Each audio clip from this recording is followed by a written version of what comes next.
बिस्मिल्लाहिर्रहमानिर्रहीम। अस्सलाम वालेकुम बच्चों, चैप्टर नंबर 8 का जो नेक्स्ट टॉपिक हम लोग स्टार्ट करने जा रहे हैं वो है effect of pressure, density and temperature on speed of sound. बच्चों, स्पीड ऑफ साउंड के ऊपर प्रेशर का, टेम्परेचर का और डेंसिटी का क्या इफ़ेक्ट होता है। अब इसको डिस्कस करने से पहले अगर आपको याद हो, हम लोगों ने ना स्पीड ऑफ साउंड को कैलकुलेट किया था लेप्लास मेथड से भी और न्यूटन मेथड से भी, और हम लोगों ने बाद में देखा था कि कौन सा सही था बच्चों, लेप्लास करेक्शन सही थी, और उसी को हम लोग आज अपने इस फार्मूला, अपने इस टॉपिक के अंदर यूज़ भी करेंगे।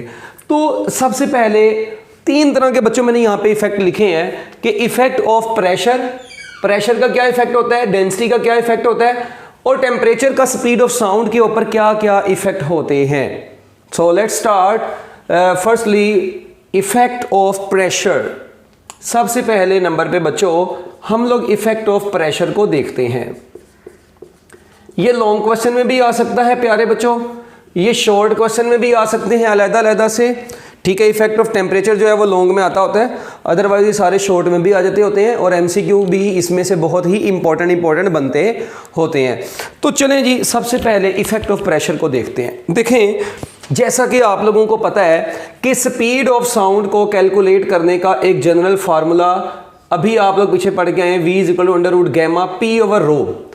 अब ये फार्मूला बच्चों आप लोगों को पता है, speed of sound in air calculate करने का जनरल फार्मूला है, और इससे स्पीड ऑफ साउंड आती है 333 मीटर पर सेकंड, जो कि एक्सपेरिमेंटल वैल्यू के बड़ी करीब होती है। अच्छा, अब इसमें अगर आप लोग थोड़ा सा गौर करें ना, यहाँ पे साफ नजर आ रहा है कि स्पीड ऑफ साउंड का अंडर रूट प्रेशर के साथ डायरेक्ट रिलेशन है, मगर हम लोग कहते हैं कि स्पीड ऑफ साउंड के ऊपर प्रेशर का कोई इफेक्ट नहीं होता। According to your textbook उसकी रीजन क्या है मैं आपको बताता हूं। बच्चों देखें, आपको पता है प्रेशर का वॉल्यूम के साथ क्या रिलेशन होता है, हर बच्चे को पता है pressure is inversely proportional to volume at constant temperature.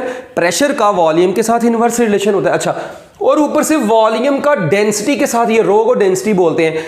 अब वॉल्यूम का डेंसिटी के साथ भी क्या रिलेशन है, इनवर्स। तो यहां से एक चीज साबित हुई कि प्रेशर और डेंसिटी का क्या रिलेशन आ गया, डायरेक्ट रिलेशन आ गया। इसका मतलब आप लोग ये कह सकते हैं as pressure is proportional to density, so by increasing the pressure density will also increase. इसका मतलब let we say if pressure is doubled density will also double, तो इसका डबल यानी 2p और इसका 2ρ, 2 से कट गया, स्पीड ऑफ साउंड के ऊपर क्या फर्क पड़ा, कोई फर्क ना पड़ा। इसका मतलब ये हुआ कि स्पीड ऑफ साउंड के ऊपर प्रेशर का कोई इफेक्ट नहीं होता। उसकी वजह as pressure varies density also varies. बच्चों, प्रेशर वेरी करता है तो डेंसिटी भी क्या कर जाती है, वेरी कर जाती है। So speed of sound remains constant. तो इसका मतलब है बच्चों स्पीड ऑफ साउंड क्या रहती है, कांस्टेंट रहती है। So we can say that there is no effect of pressure on speed of sound. इसका मतलब प्रेशर का स्पीड ऑफ साउंड के ऊपर कोई इफेक्ट नहीं होता एयर में, ठीक हो गया। हाँ, क्योंकि प्रेशर के बढ़ने से डेंसिटी बढ़ गई। अच्छा, अगर मैं आपको कह देता हूं यार नहीं, मैं एक कंडीशन लगा देता हूं कि by keeping the density constant, जो मर्जी ये डेंसिटी कांस्टेंट ही रह रही है, अगर सिस्टम की डेंसिटी को कांस्टेंट रख के प्रेशर को चेंज करें तब स्पीड चेंज होगी। मगर मैं आपको इसलिए इसके बारे में इतनी डिटेल में नहीं बताऊंगा क्योंकि ये आपकी किताब में नहीं लिखा हुआ, तो आप लोग पेपर में भी ऐसे लिख देते हैं फिर मुंह उठा के। इसीलिए बच्चों इफेक्ट ऑफ प्रेशर में आप लोग बस इतना सा माइंड में रखें कि स्पीड ऑफ साउंड का प्रेशर के ऊपर कोई इफेक्ट नहीं होता यूजुअली, क्योंकि प्रेशर के बढ़ाने से डेंसिटी भी बढ़ जाती है। हालांकि प्रेशर का वॉल्यूम के साथ इनवर्स रिलेशन था, तो वॉल्यूम का डेंसिटी के साथ इनवर्स, तो इन दोनों का डायरेक्ट, तो इसको बढ़ाया ये भी बढ़ गया, तो दोनों आपस में ही कैंसिल हो गए, स्पीड के ऊपर कोई फर्क ना पड़ा। That is your final effect of pressure. इसके बाद बच्चों नेक्स्ट आप लोग हेडिंग बनाएंगे इफेक्ट ऑफ डेंसिटी। नेक्स्ट प्यारे बच्चों क्या हेडिंग बनानी है, इफेक्ट ऑफ डेंसिटी। अब डेंसिटी का स्पीड ऑफ साउंड के ऊपर क्या इफेक्ट होता है तो आप लोग बच्चों अगर थोड़ा सा गौर करें कि डेंसिटी का साफ नजर आ रहा है eight constant pressure and temperature, eight constant pressure and temperature, बच्चों कांस्टेंट प्रेशर और टेम्परेचर पर मैं ये कह सकता हूं कि स्पीड ऑफ साउंड का अंडर रूट डेंसिटी के साथ क्या रिलेशन है, इनवर्स रिलेशन है। क्या आप लोगों को ये क्लियरली नजर आ रहा है? अगर प्रेशर कांस्टेंट कंसीडर हो तो बच्चों स्पीड ऑफ साउंड का अंडर रूट डेंसिटी के साथ क्या रिलेशन आ रहा है, इनवर्स रिलेशन आ रहा है। इसका मतलब जिस भी मटेरियल की डेंसिटी ज्यादा होगी उसमें स्पीड ऑफ साउंड उतनी ही क्या हुआ करेगी, कम हुआ करेगी। अब इसकी एक एग्जांपल आती है बड़ी ही मशहूर जो कि एमसीक्यूज में पूछी जाती है। वो कहते हैं जी आपको पता है कि डेंसिटी ऑफ ऑक्सीजन जो होती है बच्चों वो 16 गुना डेंसिटी ऑफ हाइड्रोजन होती है।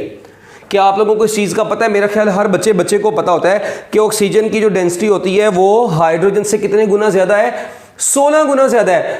अब ऑक्सीजन बच्चों हाइड्रोजन से 16 टाइम्स डेंजर है, ठीक है।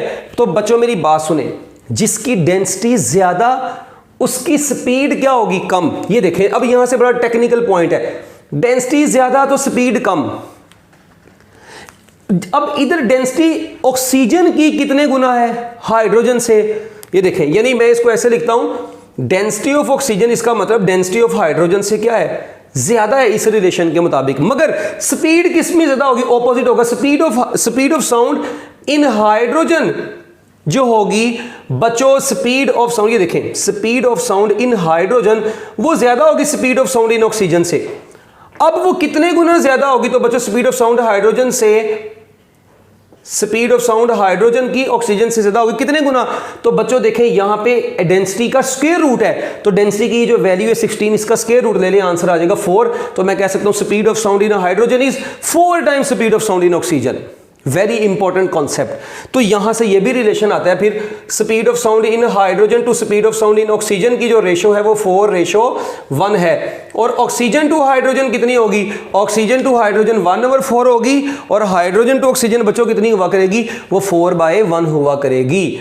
तो ये बच्चों आप लोगों के पास ये इफेक्ट आ गया है जिसको आप लोग अच्छे तरीके से अपने माइंड्स में रख सकते हैं। अब इसी तरह मैं आप लोगों को कहता हूं, अच्छा अक्सर बच्चे ने यहीं पे दोहरा उनको पड़ा रहता है, ओ भाई इसमें कोई परेशानी वाली बात नहीं, ये आपको पता है, इससे इसकी मदद से ये निकाल लिया। अच्छा अब बच्चे अभी भी ना कई कंफ्यूज होंगे, यार इससे ये कैसे बन गया। मैं उसका भी एक और देसी तरीका आप लोगों को बताता हूं। देखें इनवर्स रिलेशन है, तो ये तो आप लोग कह सकते हैं ना speed of sound in hydrogen to speed of sound in oxygen, ये रेशो निकालते हैं। अच्छा ये मेथड नंबर 2 बता रहा हूं यार, स्पीड का डेंसिटी के साथ इनवर्स, इसका मतलब जिसकी स्पीड ऊपर है उसकी डेंसिटी नीचे होगी, तो डेंसिटी ऑफ हाइड्रोजन नीचे होगी, जिसकी स्पीड नीचे है उसकी डेंसिटी किधर होगी, ऊपर होगी। चलें तो ये तो रिलेशन अब मानते हैं, ये तो बन जाता है, बस कहानी खत्म। आप लोग एक काम करें, आपको पता है ऑक्सीजन की डेंसिटी हाइड्रोजन से कितने गुना ज्यादा है, 16 टाइम्स ज्यादा है डेंसिटी ऑफ हाइड्रोजन से।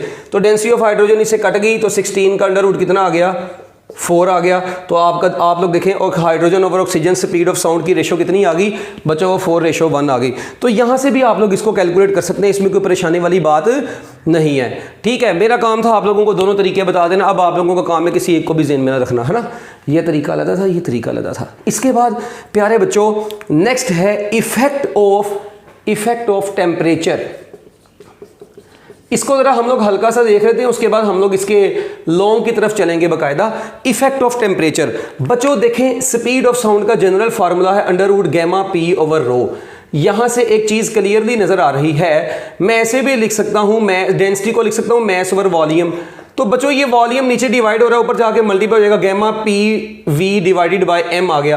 अब PV जो होता है 1 मोल गैस के लिए PV की वैल्यू RT होती है।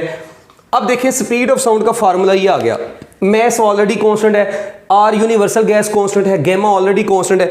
तो यहां से मैं कह सकता हूं स्पीड ऑफ साउंड का अंडर रूट टेम्परेचर के साथ क्या रिलेशन है, डायरेक्ट रिलेशन है। इसका मतलब आप लोग किसी भी गैस का टेम्परेचर, ठीक है जी, डबल कर देंगे तो speed of sound under root 2 times बढ़ जाएगी। तो स्पीड ऑफ साउंड का टेम्परेचर के साथ क्या रिलेशन है, inverse relation, speed of sound का अंडर रूट टेम्परेचर के साथ क्या रिलेशन है प्यारे बच्चों, डायरेक्ट रिलेशन है।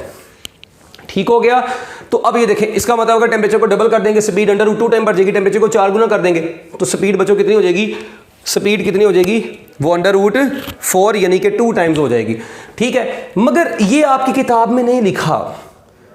अब एक बात और सुने, ठीक है, अब इसका जो इफेक्ट ऑफ टेम्परेचर आपकी बुक में लिखा है वो पूरा लॉन्ग क्वेश्चन है, उसको हम लोग भी पूरा डिराइव करेंगे।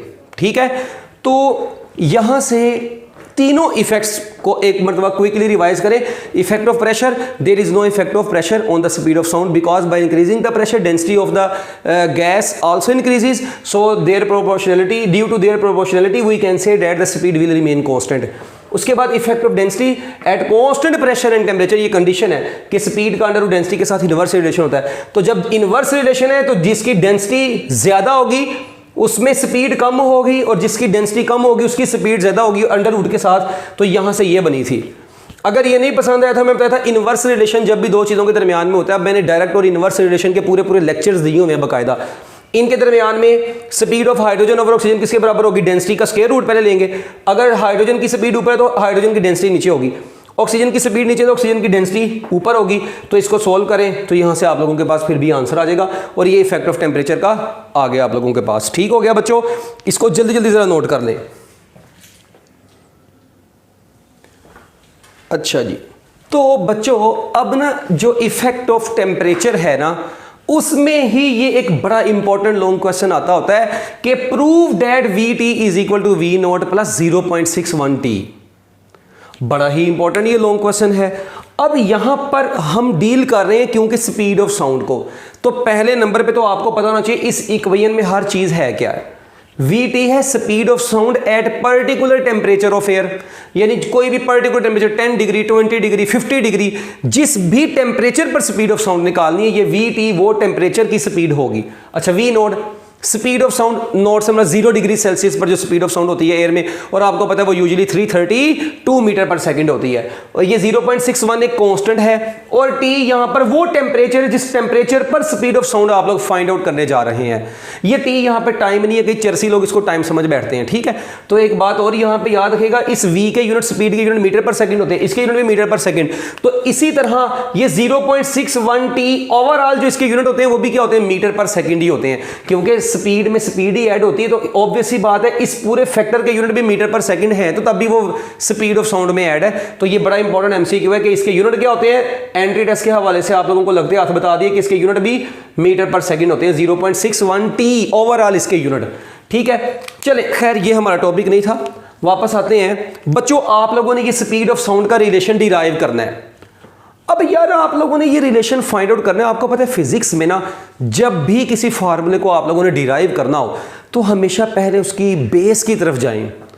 अब देखें Vt is equal to V naught, ये स्पीड ऑफ साउंड की भी बात हो गई है पर्टिकुलर टेम्परेचर पर। तो सबसे पहले आपके माइंड्स में फौरन ये फार्मूला आना चाहिए था, एज वी नाउ डैट ये अलहदा स्पीड है पर्टिकुलर टेम्परेचर पर, ये अलहदा स्पीड है। अच्छा, मैं कह सकता हूं v is equal to under root gamma P over rho. अच्छा, ये तो अब आपको पता है, मगर आप लोगों को ये पता है also here we can say that.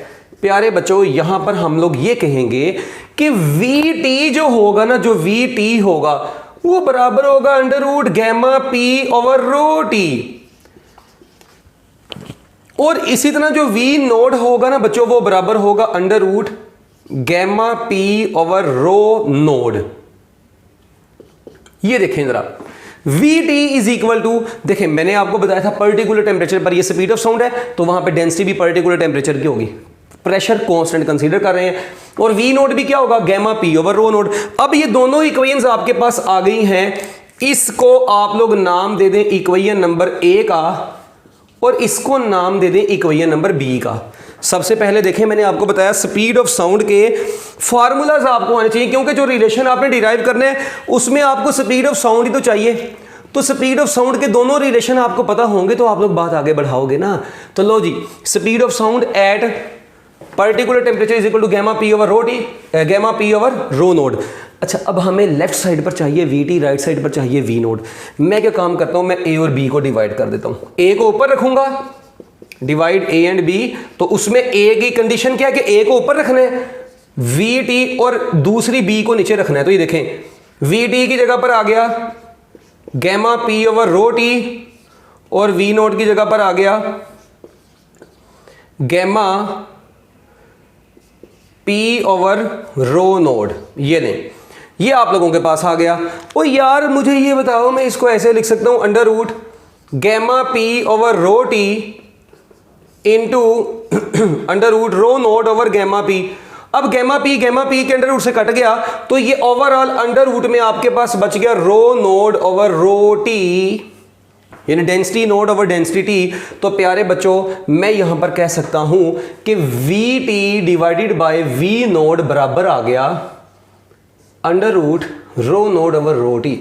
तो ये जो मतलब ये रो का सिंबल है ना, मैंने इसको थोड़ा सा इस तरह से डाला हुआ है। आप लोग अपनी टेक्स्ट बुक के मुताबिक जो आपको आदत है ना वो उसी ड्रॉ करें, इसमें कोई परेशानी वाली बात नहीं है। कई चरसी किस्म के लोग ना सोच ही पड़ जाएंगे कि यार ये पता नहीं कौन सिंबल आ गया। ये डेंसिटी को मैं यूजुअली ऐसे रिप्रेजेंट कर रहा हूँ, मतलब ऐसे, ठीक है। वो आपको तो पता है इसको ऐसे रिप्रेजेंट किया जाता है ना बेसिकली, मगर अब वो ये कह लो मुझे आदत पड़ी हुई है इसको ऐसे करने की, ठीक है। आप लोग अपना असल सिंबल इस्तेमाल करें, ठीक है। अब ये देखें ये वी टी इधर चाहिए, इधर वी नोड, तो यार ये वी नोड को उधर ले जाओ, तो वी टी बराबर आ गया वी नोड, साथ में बच गया रो naught over rho T.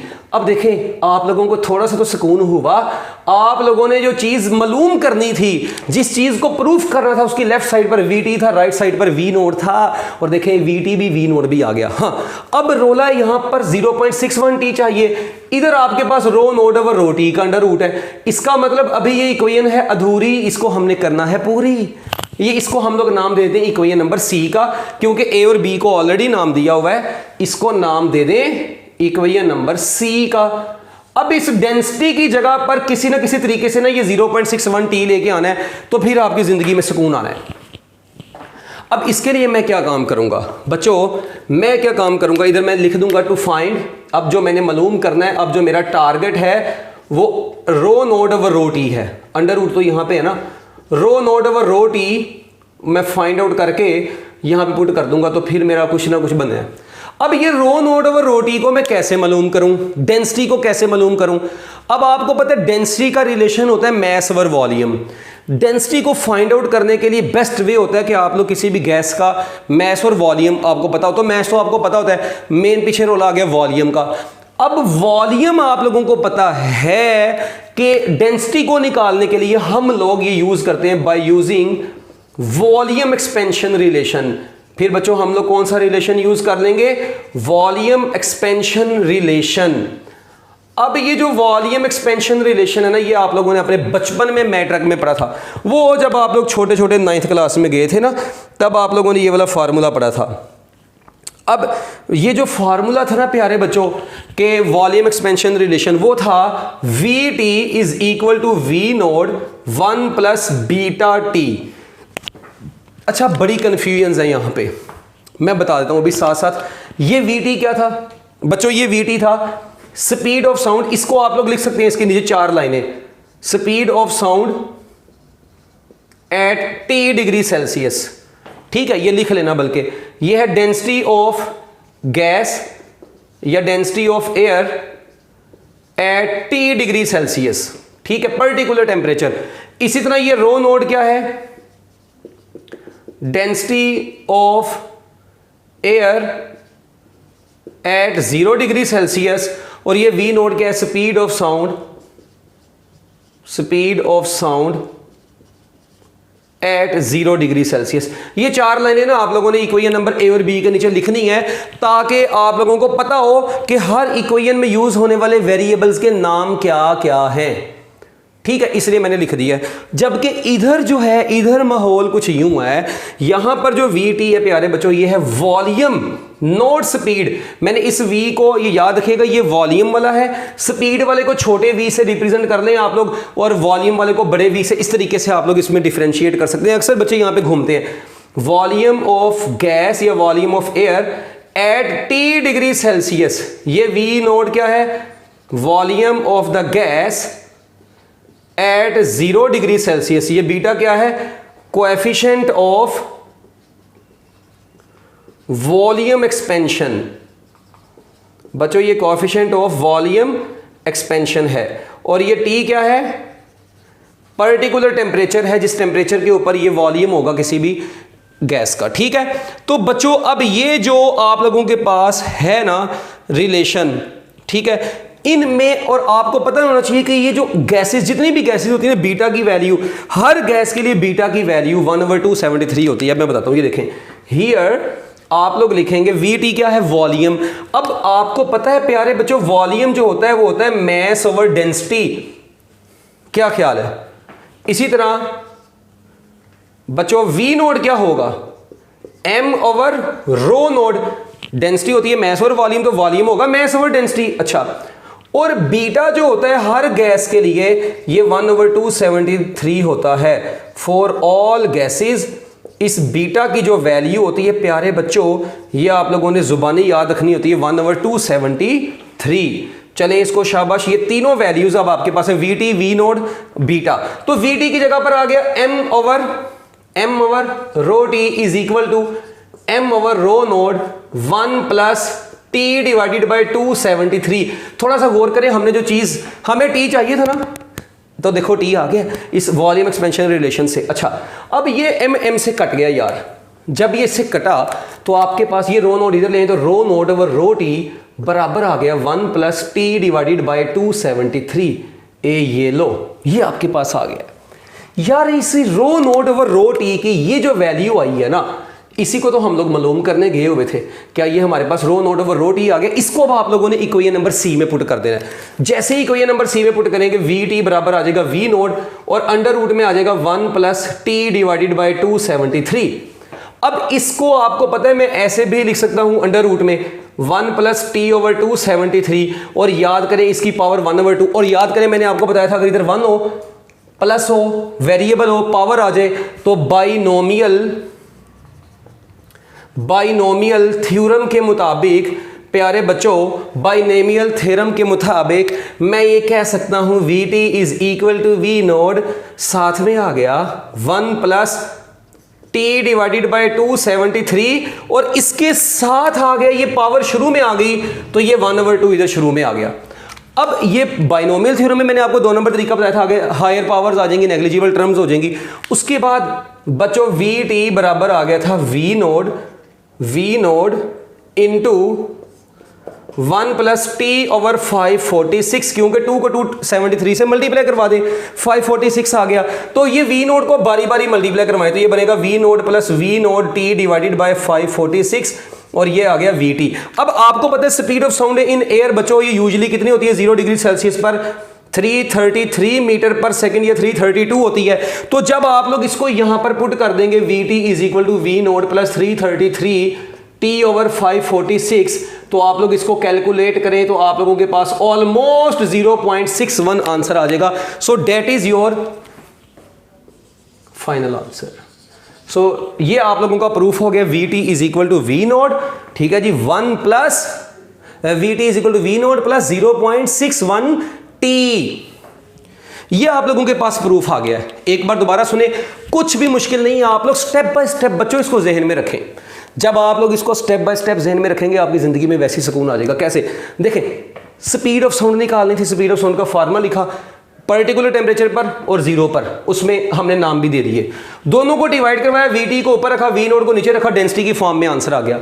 V node को इस साइड पर ले आए, अब ये डेंसिटी का रोला था, डेंसिटी को मालूम करने के लिए वॉल्यूम एक्सपेंशन रिलेशन को यूज किया, उसमें वी टी, वी नोड और बीटा, इन तीनों वैल्यूज को पुट करने के बाद डेंसिटी निकाली, उस डेंसिटी को दोबारा इक्वेशन नंबर सी में पुट किया, और आपके पास बच्चों ये बाइनोमियल थ्योरम अप्लाई करके स्पीड ऑफ साउंड आ गई।